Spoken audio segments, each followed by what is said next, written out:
4장에 들어가서 부활 신앙과 그리스도의 부활 부인설입니다. 부활 부인설은 부활에 대해 과학자들은 있을 수가 없는 일이라고 말한다. 죽은 사람이 살아난다는 것은 이 우주를 지배하는 법칙인 소위 자연법칙 또는 과학법칙이라는 것과 맞지가 않기 때문에 전혀 불가능한 일이라고 일어나는 것이다. 과학자들은 성경의 표적들이 사실 있었던 사실인가를 살펴보지 않고 자연법칙상 위배된다고만 하지만 하나님께서 이 세상을 섭리하심에 있어서 자연법칙뿐만 아니라 비상사역을 필요시에 섭리하신다는 것을 알아야 한다. 자, 그래서 이 부활이라는 것은 사실 믿기가 굉장히 어려운 거 아니에요. 눈으로 우리가 확인할 수 있는 그런 것도 아니고 또 실제 이 부활이라는 것은 육적인 몸에서 영적인 몸으로 바뀌어버리니까 육체를 가진 사람은 부활의 몸을 볼 수가 없잖아요. 그렇기 때문에 확인이 현재는 불가능한 거란 말이에요. 그래서 사람들은 이 부활을 믿기가 어려운 거예요. 그러나 우리 기독교인들이 믿을 수 있는 것은 뭐냐면 바로 예수님이 이 땅에 오셨다가 부활하시죠. 그리고 거기에 많은 증인들이 있잖아요. 그래서 그 증인들을 통해서 그 역사적으로 다 나타난 사실이기 때문에 믿을 수 있는 거란 말이에요. 그런데 사람들은 그때의 그 사람들은 믿지만 내가 지금 현재 눈으로 보지 못한다. 이러니까 믿을 수 없다. 이렇게 주장들을 하는 거죠. 자, 그래서 이런 모든 것은 정말 영적인 것이라 그래서 말씀으로 증거가 되어지는 증인이 있었고 증거가 되어졌다 그러면 그건 사실로 믿어야 된단 말이에요. 이런 관계를 사람들은 부인하는 경우가 많이 있잖아요. 그래서 결국 예수님이 또 오셔가지고 십자가에 죽으시고 또 부활하시고 이런 걸 계속 반복하지 않으면 인간들은 그걸 믿지 못한다 이게요.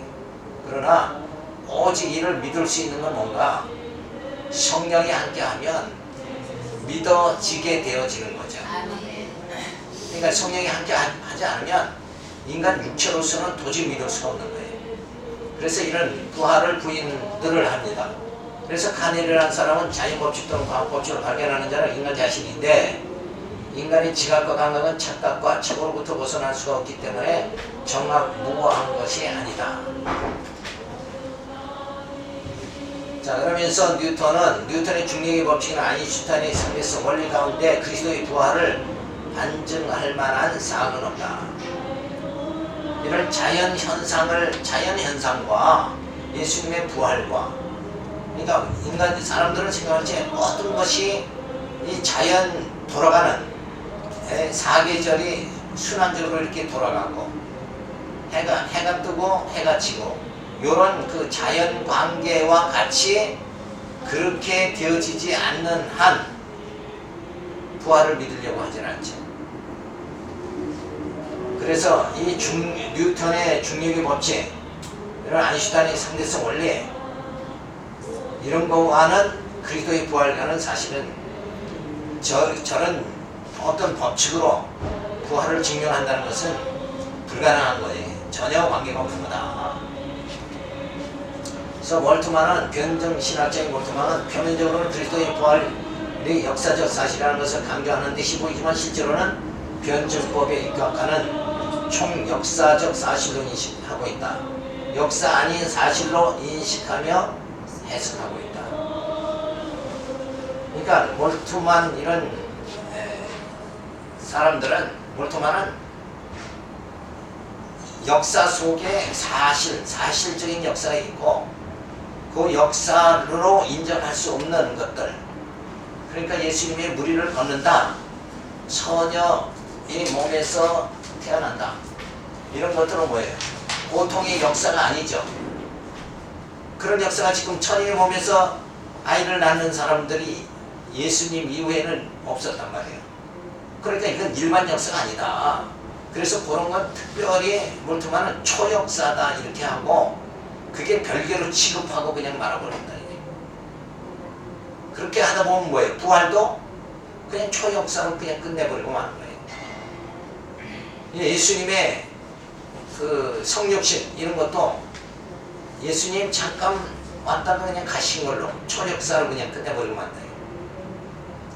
그러니까 그러한 사상들을 가지고는 도저히 기독교 신앙을 받아들일 수가 없는 거죠. 스트라우스는 자연주의적이며 과학주의적인 관점에서 그리스도의 부활을 적다는 결과 부활을 믿고자 하는 주관적 신앙의 결론이라고 주장했다. 그래서 기절설, 제자, 이거설, 제자도 이거설을 주장한다. 자, 그래서 이 부활이라는 걸 믿지는 않고 그 잠깐 기절했다가 다시 살아나는 거 있잖아요. 그랬을 것이다 이렇게 보는 거예요. 진짜 부활이라고 하는 것이 아니라 잠깐 기절했다가 일어났다.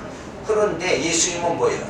십자가에 그 많은 사람들이 보는 가운데 십자가에 못 박혀 죽었고 그리고 무덤까지 확인이 됐고, 그죠?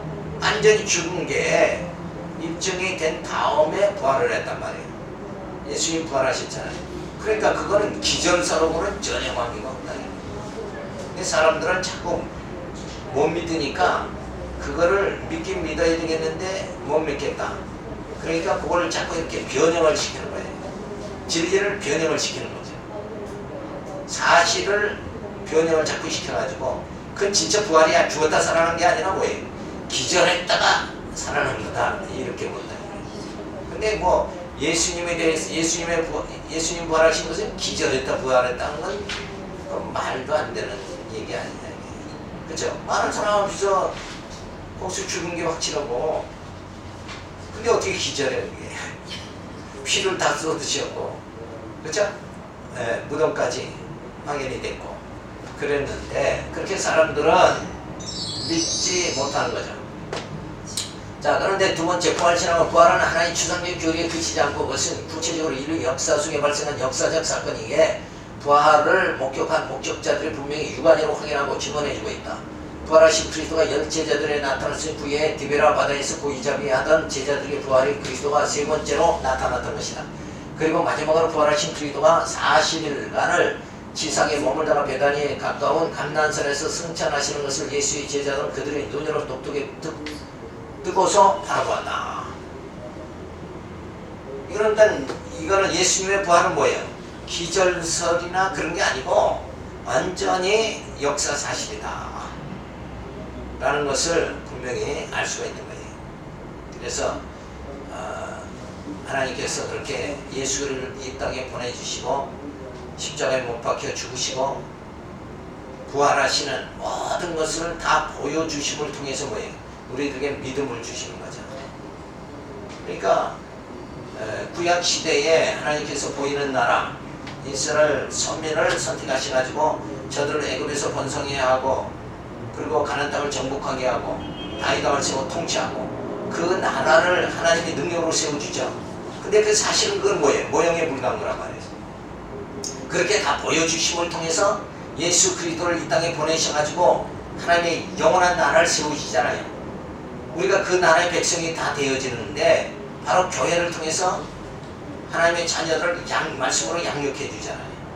그리고 점점 신의 성품으로 우리를 바꾸어 나가시고 그리고 결과적으로 뭐예요? 부활의 몸, 신령한 몸을 입게 만들어가지고 하나님의 신령한 나라에 들어가고 거기서 왕 대신 예수님의 통치를 받게 그렇게 만들어주신다. 그 나라가 진짜 나라란 말이에요. 그렇죠? 우리의 거할 처소가 이 땅이 아니라 우리의 거할 처소가 뭐예요? 우리 육체가 아니라 영원한 하나님의 나라고 우리의 거할 곳이 하나님의 나라고 또 우리가 거할 것은 뭐예요? 이 육체가 아니라 그리스도의 영이단 말이에요. 주님과 한 몸이 되어진 우리의 모든 그리스도의 지체가 바로 신령한 몸이 되어져서 영원한 하나님 나라에 거할 자가 되어진다. 그러니까 완전히 이제는 이 보이는 시간 세계에서의 존재 형식인 육체 이 형상을 벗어버리고 뭐예요? 보이지 않는 영적 상태가 우리가 다 영적 사람이 다 되어진다.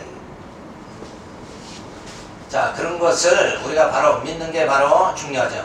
그래서 부활의 중요성은 뭐냐면 부활은 그리스도 같은 분인가 우리에게 알게 해주며 증명해 주기 때문에 중요하다. 부활의 사실을 통해서 우리는 그리스도가 하나님의 아들임을 알 수가 있고 그가 스스로의 권능으로 부활한 사실이야말로 그는 피조물이 아니라 참 하나님이심을 산 증거로 생각지 않을 수 없는 것이다. 그래서 만약에 사도 바울은 그랬죠. 부활이 없다 그러면 우리가 이렇게 정말 고난을 받고 고생하고 땀 흘리고 이런 게 다 뭐가 필요했겠느냐. 예수 믿는다고 마음대로 즐기지도 못하고 누리지도 못하고 때로는 그 누려야 될 것들을 다 포기하잖아요. 그러면서 이 말씀 안에서 우리가 예수를 믿으면서 살아가는 그 모든 것이 부활이 없다 그러면 결국은 다 헛수고가 되지 않겠느냐. 근데 부활이 있기 때문에 뭐예요? 헛수고가 아니다. 이 땅에서의 고난과 여러가지 예수 이름으로 핍박받는 모든 것이 뭐예요? 그날에는 영광으로 나타난단 말이에요. 이거 시간세계에서는 고난이지만 영혼세계에 가면 그 모든 것들이 뭐예요? 영광으로 나타나는 거예요. 그래서 사도 바울은 내 몸에 예수 그리스도의 흔적을 가지노라. 아멘. 사도 바울은 자꾸 예수 이름으로 고난받는 거는 뭐예요? 즐거워요. 즐겨했다. 왜? 이 땅에서 보이는 세상에서 고난 받으면 보이지 않는 주의 나라 가서 뭐예요? 더 큰 영광에 이르게 되어지니까. 받은 만큼 주를 위해서 고난 받은 만큼 뭐예요? 주의 나라에서 영광을 받게 되어지니까. 그러니까 고난을 이 땅에서 뭐예요? 그런 논리라면 고난을 이 땅에서 사람들은 안 받으려고 애를 쓰잖아요. 지금 예수 믿으면 고난 안 받으려고 더 하나님 많이 채워주시고 이렇게 생각하는데 실상은 뭐예요? 원래는 이 땅에서 주의 이름으로 고난을 많이 받아야 주의 나라에서는 영광을 더 받는 거 아니냐고요. 근데 이 간단한 원리가 분명하죠. 지금 내가 틀리게 말하는 거 아니잖아요. 그렇죠? 그런데 실제로 뭐예요? 이 땅에 많은 기독교인들은 고난, 예수 이름으로 고난받는 것보다는 하나님 모든 걸 주셔서 나를 이 땅에서 영원하게 해달라고 그렇게 구한다. 그게 사실 아니에요. 그러니까 우리 아들 하나를 자정승에 우리 하나들을 우정승에 세워주세요 하는 그 심리가 모든 사람들에게 일반적으로 지금 주어져 있다는 거예요. 근데 이 땅에서의 영광이라는 건 그는 없어질 영광이란 말이에요. 주의 나라에서 우리가 받을 영광, 그리스도의 영광은 영원한 거다. 아멘. 그렇다고 보면 이 논리라면 주를 위해서 더 고난을 받아야 되지 않냐. 근데 이단들은 오히려 이단에 속한 성도들은 그런 생활을 해요. 이단에 빠진 사람들은 옛날에 보면 막 나가서 껌을 팔아서 그 수익금을 전부 다 이단 교주한테 갖다 준단 말이에요. 그걸 저들은 뭐예요? 영광으로 하는 거예요. 지금 중동에 알라신을 믿죠. 알라신을 믿는 저들은 몸을 갖다가 투신해서 죽는단 말이에요. 그러면서 알라신을 부르짖는다고. 근데 기독교인들은 좀 반대란 말이에요. 너무 충격 먹으면 안 됩니다. 현실과 성경에서 말하는 것과는 전혀 반대 사실이 너무 많은 거예요. 사도 바울이 너희가 나를 봤을 때 가난한 자 같으나 나는 실상 부유한 자다. 가난한 자에게 뭐예요? 천국은 저희 것입니다. 아멘. 이게 전부 다 반대 아니에요? 반대. 이게 형상에서 존재하는 그 모든 것은 뭐예요? 이게 사실은 진짜가 아니고 보지 않는 그 하나님의 나라에서만 모든 게 실체로 나타난다는 거예요. 그래서 보이는 것은 뭐예요? 보이지 않는 것으로 말미암느니라. 실체는 어떤 거다? 보이는 이 땅에서 주어지는 게 아니라 영적 하나님의 나라에서 주어지는 것이 진짜 나라다. 이삭은 약속의 자녀로 왔죠. 근데 그 약속의 자녀로 태어났잖아요. 약속으로 낳았잖아. 이삭은 내니 이맘때 아들을 낳으리니 약속대로 낳은 거란 말이에요. 그런데 사실은 그 이상은 누구를 말하는 거예요? 예수 그리스도를 상징하는 거란 말이에요. 그래서 이상은 오실 예수 그리스도를 표상하는 거다, 이렇게 봐야 되잖아요.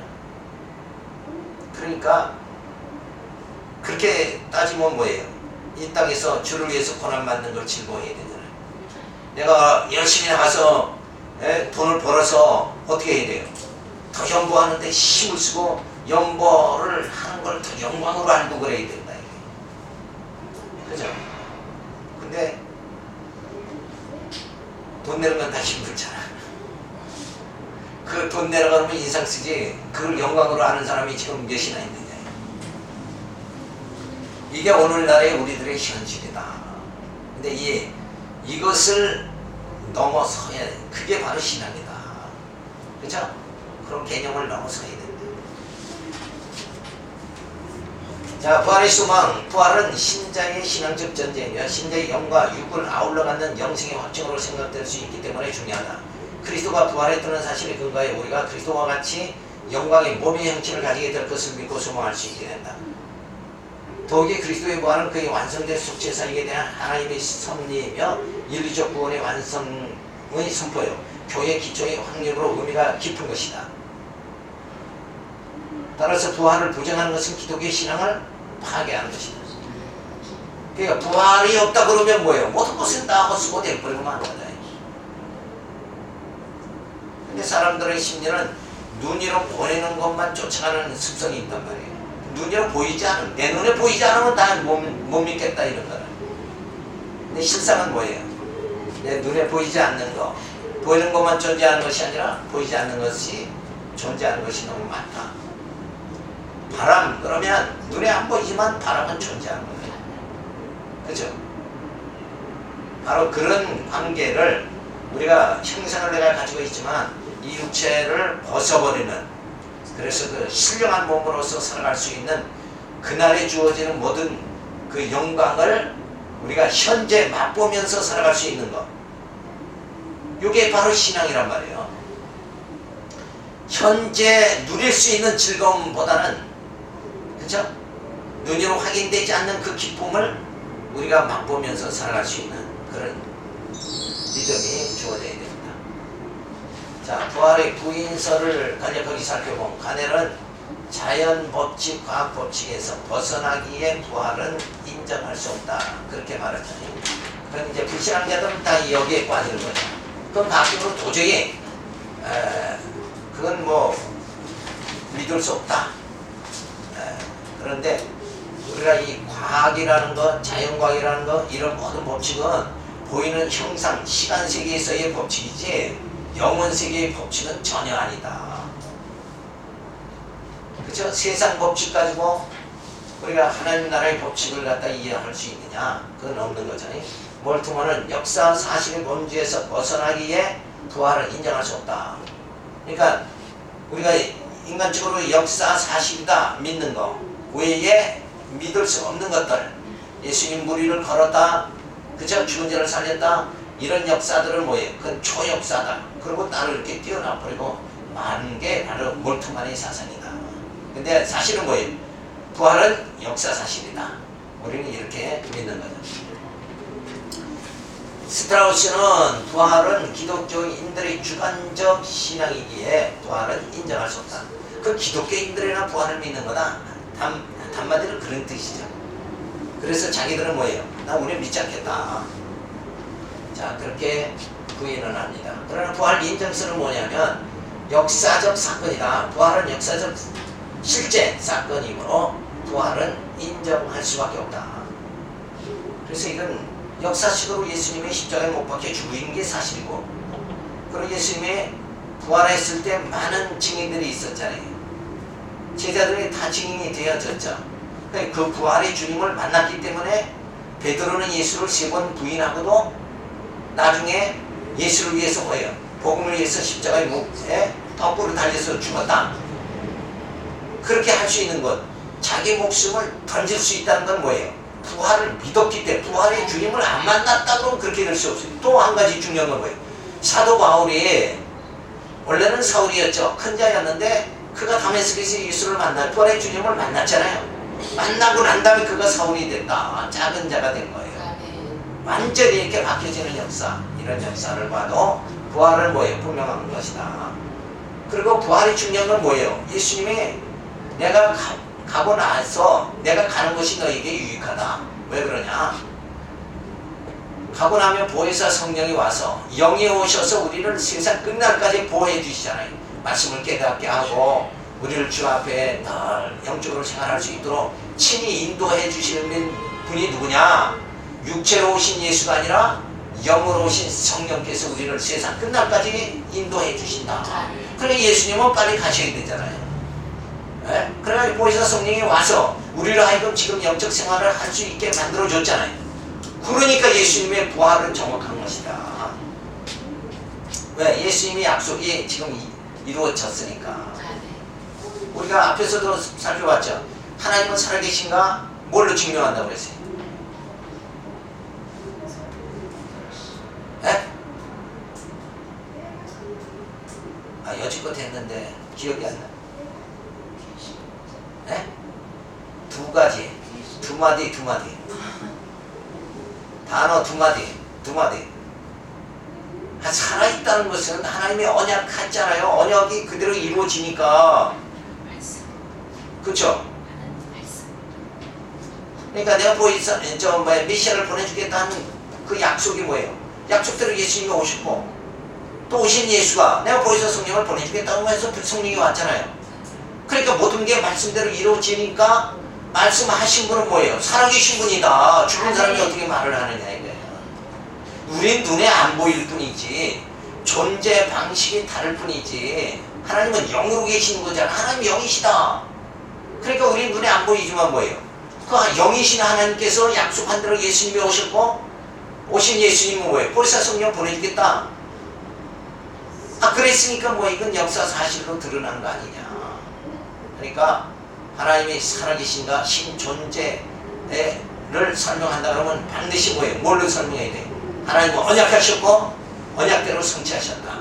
언약과 성취로 설명을 해야지 과학적으로나 뭘로 방법을 통해서 어떤 실험이나 경험을 통해서는 안 된다는 거예요. 그리고 그 언약이 뭐예요? 성경에 뭐예요? 가득 채워져 있지 않냐 이거예요. 그리고 말씀대로 전부 이루어지잖아요. 하나님께서 아브라함에게 내년 이맘때 아들을 주리라 약속했죠. 그 약속대로 이삭을 낳았죠. 성취됐잖아요. 그게 그런 작은 사건들이 창세기서부터 기조까지 쭉 이어진단 말이에요. 그런데 그렇게 성경은 많이 도처에 곳곳마다 하나님은 말씀하시고 이루시는 그런 사건들이 성경에 가득 채워져 있는데도 불구하고 그것을 보면서 하나님이 살아계신 걸 모른다 그러면 이거는 진짜 갑갑한 거죠. 그죠? 자, 그래서 부활의 중요성은 뭔가? 그리스도의 부활을 하나님의 존재하심을 입증하기에 중요성이 주어진 것이다. 그렇잖아요. 약속대로 죽었다가 살아나셨으니까 그를 보내신 이가 누구예요? 하나님이시잖아요. 보내신 하나님께서 보내심을 받은 그리스도가 십자가에 죽으셨다가 부활하셨다. 그러니까 하나님은 뭐예요? 하나님 그렇게 약속대로 보내주시고 죽게 하시고 또 부활하게 하셨잖아요. 그러니까 하나님은 살아계신 분이다. 그러니까 하나님의 살아계심은 누구를 통해서? 예수 그리스도를 통해서 살아계심이 증거되는 것이다. 그래서 우리는 소망을 갖죠. 부활은 영생의 확증이며 속죄사역의 완성이며 구원의 선포인 것이다. 그러니까 부활이 확실하니까 뭐예요? 우리들에게 영원한 생명이 주어진다는 것은 증거 안 해도 믿을 수 있게 된다. 따라서 이제 그리스도께서 죽은 자 가운데서 다시 살아 잠자는 자들의 첫 열매가 되셨도다. 그리스도가 부활하셨다는 것은 우리에게 영광의 몸에 대한 소망인 것이다. 우리가 신령한 몸을 입고 가는 곳이 어디예요? 영생의 나라, 그 영원한 나라에 우리가 들어가지 않느냐. 그러니까 부활은 바로 뭘 증명하는 거예요? 영생을 증명하는 것이다. 근데 그 부활은 뭐예요? 누가 증명했어요? 예수님이 증명해 주신 거다. 그 예수를 누가 보냈냐? 하나님을 보내셨다. 그러니까 하나님은 살아계신 분이다. 뭐 변명할 이유가 없지 않아도. 제5장 사멸론과 영생론입니다. 사멸론. 철학자들과 과학자들은 영생은 불가능하다고 주장한다. 인생은 죽음으로 끝날 뿐이며 내세라든가 영생과 같은 것들은 인류가 갖고 있는 한낱 비과학적인 희망 또는 미신에 불과하다고 말한다. 그들은 사람이 죽으면 어찌 살려 하며 사멸론을 말한다. 아메바로부터 온 인간 이기에 아메바와 같이 죽어 없어질 뿐이며 무의미하고 맹목적인 미분자의 직성체인 인체는 공간에 흩어져 소멸될 따름이다. 오히려 이런 말에는 더 납득을 한단 말이에요. 죽어가지고 다 그냥 요새 뭐 화장 잘하니까.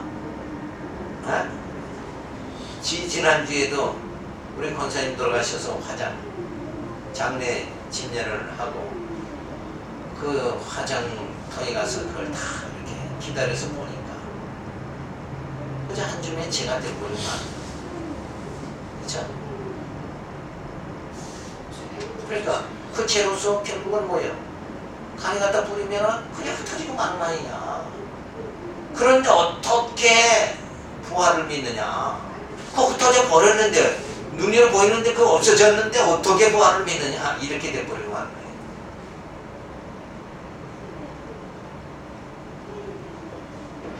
그러나 뭐예요?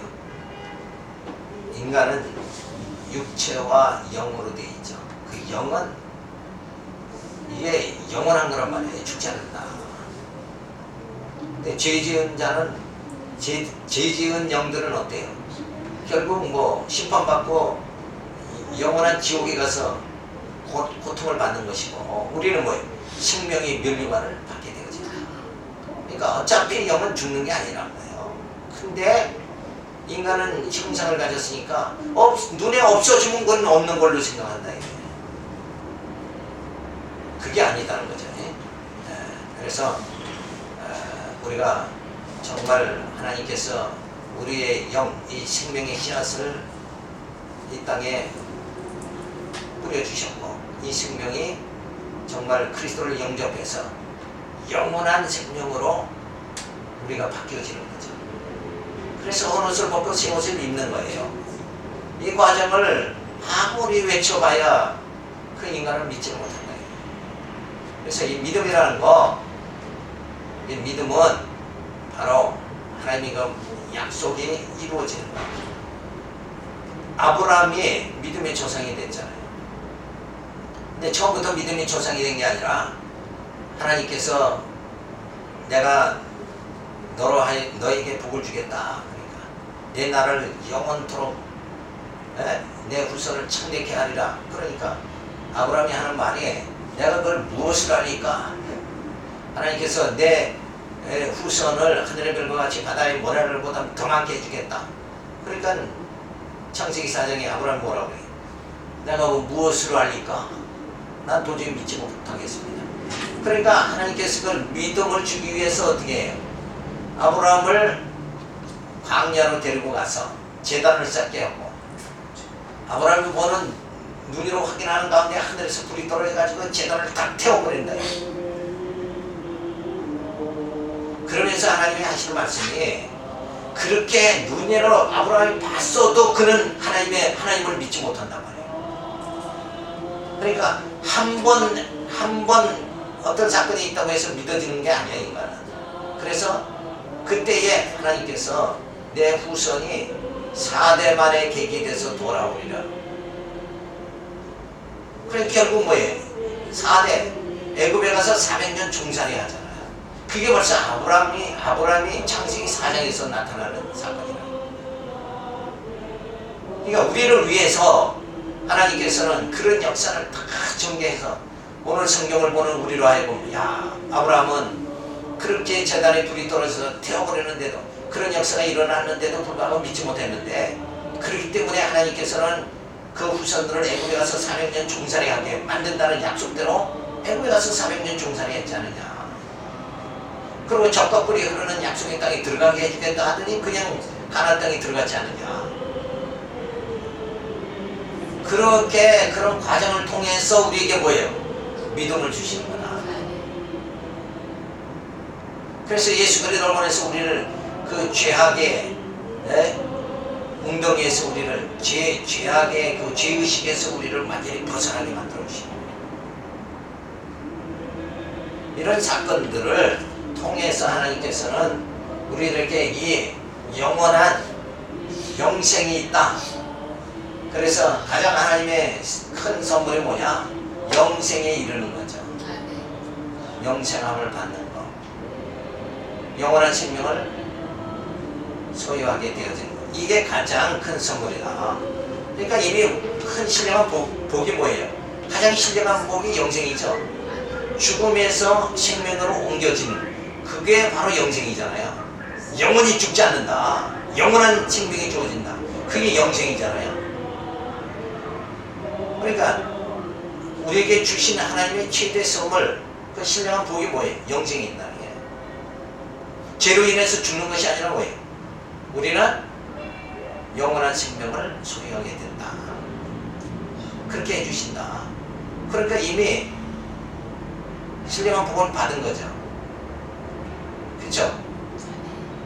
이 땅에서 복 받고 잘 살다가 그냥 죽어서 끝나버리는 인생은 그 영원한 복을 받았다고 할 수가 없잖아요. 근데 우리는 우리의 영이 영원히 하나님 품 안에서 살게 그렇게 하나님께서 만들어 주신다. 그러니까 우리는 이미 신령한 복을 받았으니까 이 땅에 그 복을 부어하면서 결국 이 영원한 영생에 대한 그 하나님의 놀라운 축복을 갖다가 오히려 소홀히 해서야 되겠느냐, 이게. 그게 아니죠. 그러니까 이 땅에서 기독교인들의 환난 중에 기뻐해라. 베드로전서에 성도의 생활의 기초가 뭐예요? 찬송하리로다. 환난 중에 기뻐하라. 이런 생활이 성도 생활. 성도라 하면 그 생활을 해야 된다. 괜히 인상 쓰고 그럴 것이 아니라, 목소리를 높이고 그럴 것이 아니라, 할렐루야 찬송하면서 하나님이 기뻐한다. 이래야 되는데 그런 생활을 하지 못한다는 것은 뭐예요? 결국 믿음이 없다는 거란 거예요. 네? 진짜 바른 믿음이 뭐냐? 진짜 역경 속에서도 뭐예요? 하나님 내게 그렇게 하실지라도 나는 하나님을 찬양하겠습니다. 아멘. 이런 신앙이 그러한 신앙이 우리에게 주어져야 되지 않나요? 자, 그래서 이런 믿음, 영생에 대한 믿음을 우리들에게 주시려고 하나님이 이 땅에서 80평생, 90평생 살아오면서 많은 연단을 통해서 자꾸 믿음을 심어주시려고 하는 거예요. 그래서 하나님만 의지하고 살게 그렇게 만들려고 하는데 사람들은 자꾸 뭘 의지하려고 해요? 세상의 권력이나 명예나 부를 의지하려고, 돈을 의지하려고 해요. 돈이면 만사형통이다. 돈이면 뭐든지 다 할 수 있다. 그래서 악착같이 돈을 모으려고 하는 거예요. 근데 그것은 육체는 해결해 주지만 우리 영을 해결해 주지 못하죠. 그래서 예수님께서 사람이 떡으로만 사는 것이 아니라 하나님의 말씀으로 사느니라. 아멘. 그 말씀이 내 영혼의 평강을 주는구나. 이렇게 생각할 때 우리가 가장 귀한 게 뭔가? 육체보다는 뭐예요? 영원히 존재하는 우리 영이란 말이에요. 이 영을 이제 부활의 몸 그리고 영생이 이렇게 그렇게 만들어 주신다는 그 하나님의 약속, 그것은 반드시 이루어진다. 성취된다. 하나님 약속은 하나도 부도난 게 없다. 전부 이루어진다. 그러니까 이미 많은 복을 받았으니까 우리 489장에 보면 받은 복을 확인해봐라. 그죠? 확인하는 생활을 지금 해야 되는데 육신의 복을 많이 받으려고 자꾸 발버둥 치며 살아가면 됩니다. 그렇게 구하며 살아가는 것이 아니라 받은 바 은혜를 확인하는 생활이에요. 그 확인을 통해서 뭐예요? 우리 심령의 평강이 주어지고 그리고 하나님을 전폭적으로 의지하도록 그렇게 만드시려고 우리를 그렇게 이 땅에서 훈련시키려고 하나님은 이 땅에 우리를 거하게 만들어 주시는 거다. 그러니까 좀 생각이 모자란다 그러면 뭐예요? 이렇게 많은 차이가 나는 거예요. 그쵸? 방향 차이가 엄청나는 거예요. 그런 것을 우리가 목회하면서 살살 이렇게 고쳐줘야 돼요. 그래서 육체의 복, 세상적인 복 이런 것보다는 뭐예요? 영생의 받은 복을 감사하며 찬양하면서 막 기쁨으로 살아갈 수 있는. 아멘. 그래야 기독교가 힘이 주어지는 게. 네. 이 영생의 진리, 부활의 진리, 이게 유럽 교회가 그게 없어져 버리고 그게 소멸되니까 교회는 문 닫아버리고 만나요. 바른 진리가 전파된다, 생명의 말씀이 전파된다 그러면 교회는 문 안 닫는다는 거죠. 그 생명력이 어디서 주어지는가? 이 부활 신앙에서 주어진다. 네. 영생의 신앙에서 주어진다는 거죠. 네. 근데 우리는 그런 영적인 것은 소홀히 하고 지금 현재 하나님이 내가 지금 이렇게 이 문제가 해결되어야 됩니다. 이게 고통스럽습니다. 이 육체에 필요한 걸 구하고 살았네. 근데 성경은 뭐예요? 죽으면 죽으리라 그러죠. 내 육체에 이렇게 정말 힘겹고 어려운 일이 주어진다면 그럴지라도 나는 주를 위해서 주님을 찬양하면서 그리고 기쁨으로 살아가겠습니다. 그런 자들이 결국은 그 모든 시험을 뭐예요? 이 광야의 시험도 이겨나갈 수 있다는 거죠.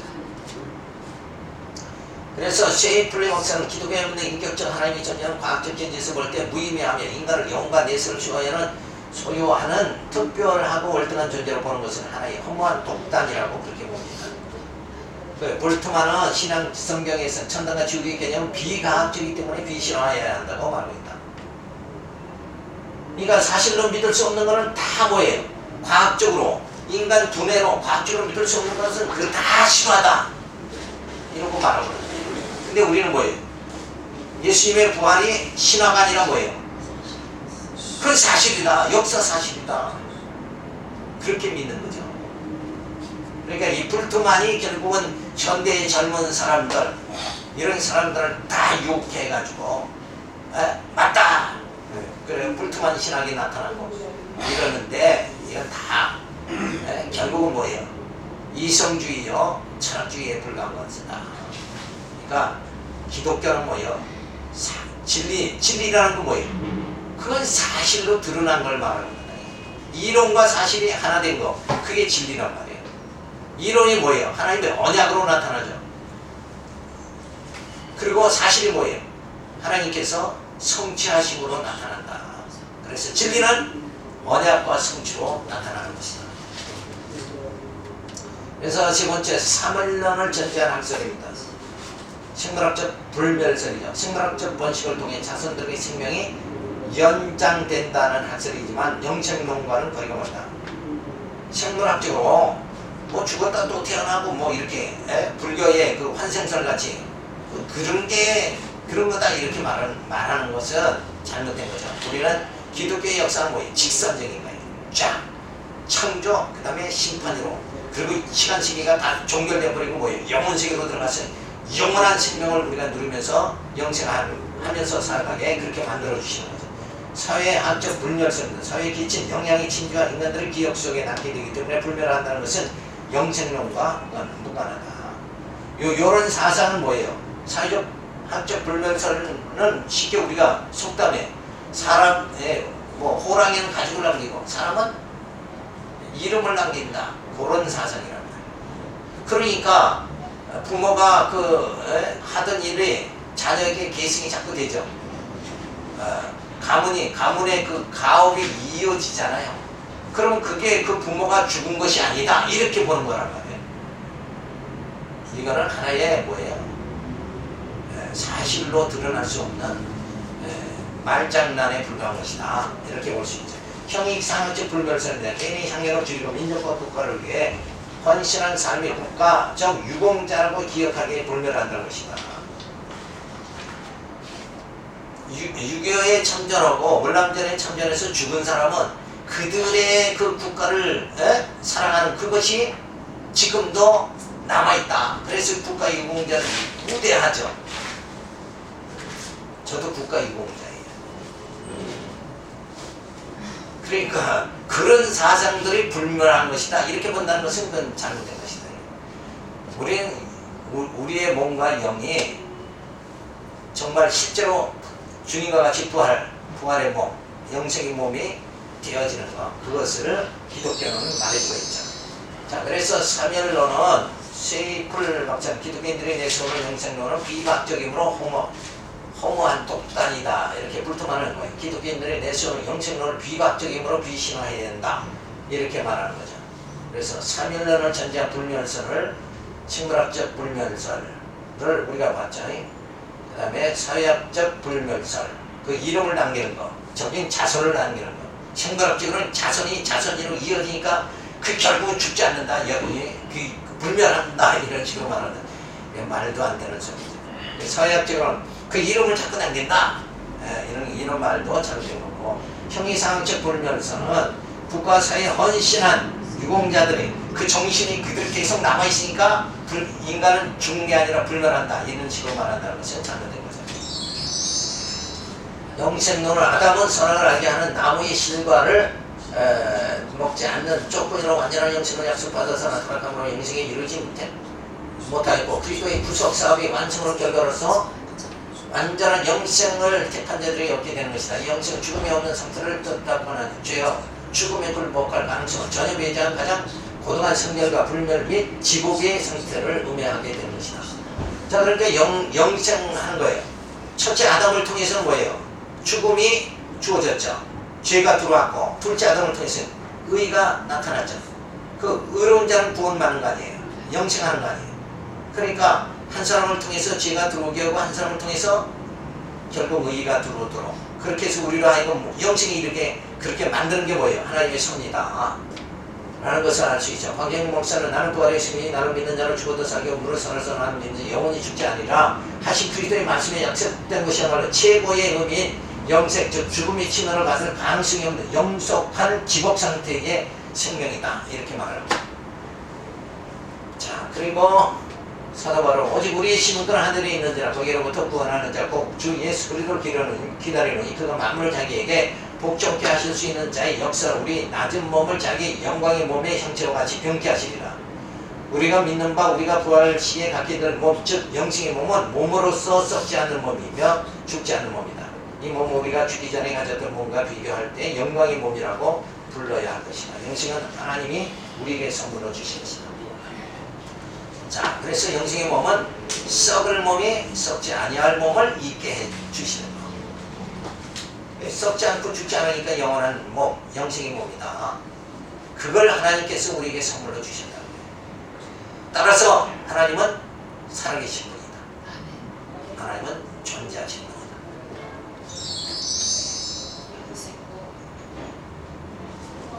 그래서 박정영 박사는 죽음이 없는 몸, 그것이 바로 영생이다. 사도 바울은 썩지 아니할 몸, 그것이 바로 영생이다. 따라서 나는 부활의 승리니 나를 믿는 자를 죽어도 살게 무릇 살아서 나를 믿는 자를 영원히 죽지 아니하리니 이것을 내가 믿느냐 하신 말씀이 증거다. 영원한 생명을 우리에게 주시는 하나님, 그것을 그 영생에 이르도록 우리를 이 땅에서 뭐예요? 훈련시키고 연단시켜 주시는 하나님, 그 하나님의 사랑을 우리는 잊지 말아야 됩니다.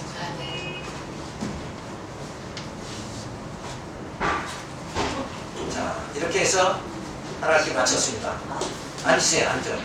그리고 질문 해주시고, 어쨌든 한 학기 동안 결국 변증하는 건 뭘 변증하는 거예요? 하나님이 살아계십니다. 이걸 변증하는 방법을 한 학기 동안 장고하게 우리가 살펴봤어요. 그래서 하나님의 살아계심을 논증하는 방법은 아까 말한 대로 뭐라고 그랬죠? 언약과 성취다. 살아계신 분이기 때문에 말씀하셨고, 그렇죠? 죽은 자는 말이 없잖아요. 살아계시니까 말씀하셨는데 그 말씀대로 예수님이 메시아가 오셨고, 오신 예수님께서 이제 보이서 성령을 보내주겠다 해서 성령이 오셨고, 그렇죠? 그 다음에 내가 다시 재림하겠다 약속하셨으니까 그 모든 사실이 역사적으로 뭐예요? 반드시 드러난다. 그건 사실이다. 그래서 우리의 마음이, 우리 속에, 우리가 그 신지식이 이렇게 견고하게 세워져야 돼요. 변증하는 뭔가? 기독교를 변증하는 거예요. 하나님이 살아계시다. 그래서 모든 것이 뭐예요? 모든 지식은 하나님이 존재하시느냐부터 시작되는 거예요. 우리 인간의 존재라는 게 뭐예요? 하나님이 존재하심으로 인간이 존재하는 겁니다. 그러니까 모든 것의 뿌리는 뭐예요? 하나님이 살아계시냐. 신관이 분명히 세워지지 않으면 모든 것은 무너져 버리고 마는 거예요. 인생관도 무너지고 세계관도 역사관도 이게 다 무너져 버리고 마는 거예요. 그러니까 가장 중요한 게 뭔가 신관이라는 거예요. 그 신관을 하나님은 살아계시다 하는 변증을 그렇게 눈의 우리가 한 학기 동안 살펴본 거예요. 그래서 철학자들은 어떻고 과학자들은 어떻게 생각했고 이거를 낱낱이 살펴본 거예요. 이제는 뭐예요? 누가 묻더라도 하나님이 살아계신가 이거를 확실하게 답변할 수 있도록 하나님은 살아계시기 때문에 우리에게 언약해 주셨고 아브라함에게 언약해 하셨고 그래서 아브라함이 하나님이 되셨고 그 다음에 아브라함에게 언약한 것이 누구에게? 계승됐어요. 야곱에게 이삭에게 계승되고 그 다음에 그래서 이스라엘 백성들은 뭐라고 그래요? 여호와를 아브라함의 하나님, 이삭의 하나님, 야곱의 하나님 그 뜻은 뭐예요? 약속을 이루시는 하나님이다. 그래서 그 약속을 해주시는 하나님께서 우리를 어디로? 영생에 이르게 하신다. 그래서 하나님은 살아계십니다. 기도하겠습니다. 하나님 감사를 드립니다. 너를 주 안에서 저희들이 이 바른 진리를 전하고 외칠 수 있도록 성령께서 붙잡아 주시고 역사하여 주시옵소서. 우리가 하나님 말씀을 주님을 증거할 때 어떠한 방법으로 증거하느냐 그 증거의 모든 방법을 이제 터득하고 확실하게 증인의 사명 감당할 수 있도록 역사하여 주시옵소서. 이사고 예수님의 이름으로 기도드리겠습니다. 수고했습니다. 수고했습니다. 하나님 동안 수고하셨습니다.